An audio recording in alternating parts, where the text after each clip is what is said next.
Hello mga ka-bless! This is the three things that we need to invest in our lives. So we're thinking Jesus sa pagbabalik niya sa mundong ito. Ito yung magandang investment natin habang nandito tayo sa mundong ito at nag-aantay ng pagbabalik ng ating Master, ng ating Savior, ng ating King. Amen?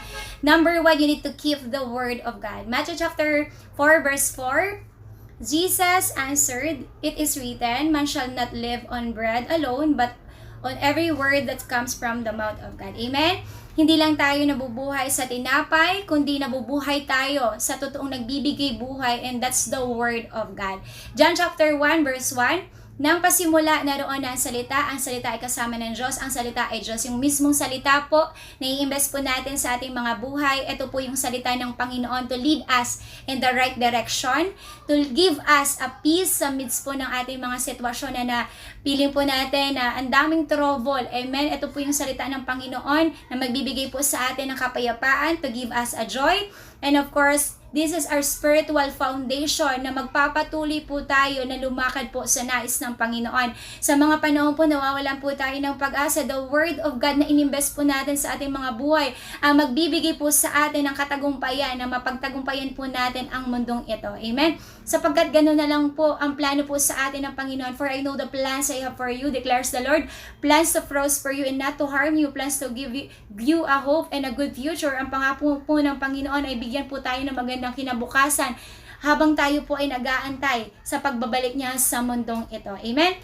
Alam po natin na lilipas ang langit at ang lupa, pero ang kanyang mga salita ay mananatili magpakilanman. You need to invest the Word of God in our lives hanggang sa pagbabalik po ng ating Panginoon. At ito po yung pinakamaganda dito, sapagkat yung mismo salita ng Panginoon, ito po yung madadala po natin sa kabilang buhay. Amen. Number 2, the commandments of God. Sa Bible, madaming inayag ang Diyos na commandments. Nandoon yung 10 commandments. But you know, the greatest commandments na dapat i-keep natin patuloy sa ating mga buhay. Sa Matthew chapter 22, verse 37 to 38, Jesus replied, "Love the Lord your God with all your heart and with all your soul and with all your mind." This is the first and the greatest commandments na binigay po sa atin ng Panginoon, to love God ng buong puso, buong kaluluwa, buong pag-iisip po natin. And second is you love your neighbor as you love yourself. Amen? Doon po ay, ito yung magiging good response po natin sa pagbabalik ng Panginoon. Amen?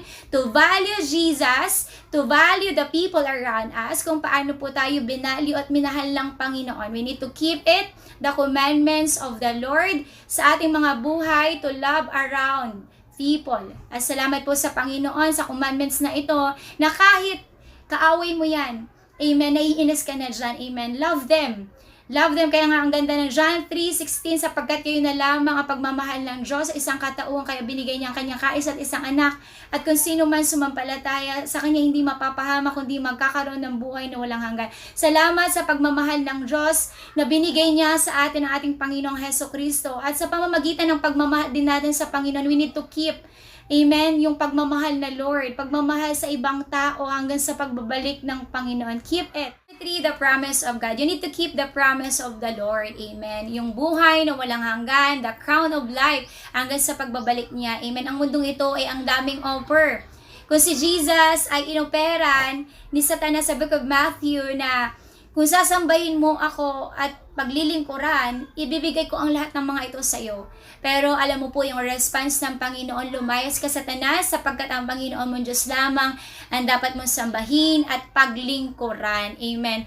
Kailangan po natin panghawakan yung buhay na walang hanggan sa ating mga buhay, yung mga pangako ng Panginoon, kung gusto po natin itong mahaggan na kasama po ang Panginoon habang buhay. Ang dami po in the last day na manlalamig sa pagsunod sa Panginoon, sapagkat madami pong offer ang mundong ito. But church, I pray that panghawakan mo yung promise ng Lord, yung buhay na walang hanggan, na makakasama mo ang Panginoon sa kaarian niya. Yung mga disciple ng Panginoon, gano'n na lang sila radically, literally, naglingkod sa Panginoon na kahit sobrang hirap, sobrang hirap na naranasan po nila, pinanghawakan po nila yung pangako ng Diyos para makasama po ang ating Panginoon sa kabilang buhay, sapagkat yun po yung totoong buhay, amen, na wala ng kamatayan. Sapagkat nandoon po ang ating Panginoon na makakasama po natin, amen, na wala na pong pagtatangis, wala ng kahirapan, kundi nandoon na ang masaya, amen, nakasama po natin ang ating Panginoon. You need to keep the Word of God, you need to keep the commandments of the Lord,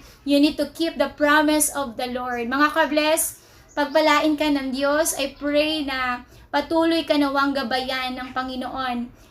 Amen. Sa araw-araw, nakasakasama mo ang banal na Espiritu na maglilid sa iyo sa Espiritu at katotohanan. Puriin ang Diyos sa umagang ito. And God bless.